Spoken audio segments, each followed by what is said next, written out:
Okay, I want to rationalize the square root of 5 divided by the square root of 5 plus 3. The main mistake people make is they think, haha, I can cancel out my root 5 on the bottom and my root 5 on the top, but that does not work because I have root 5 plus root 3, meaning I have to do something else down here to simplify before I can even consider possibly cancelling out if that is how I want to go about solving my problem.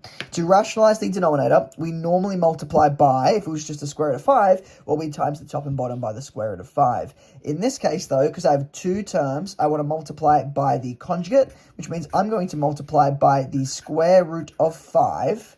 And I'll move my page across a little bit. This is plus root 3. To make it the conjugate, I make that minus root 3. So I just change my second term here to being negative.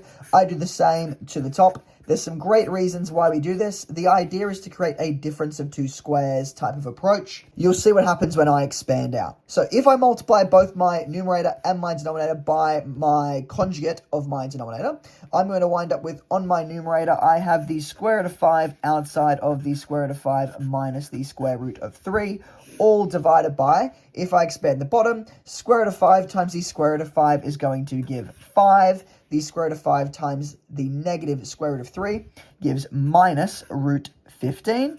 The square root of 3 times the square root of 5 gives plus the square root of 15. And the square root of 3 times the negative square root of 3 is going to give minus 3.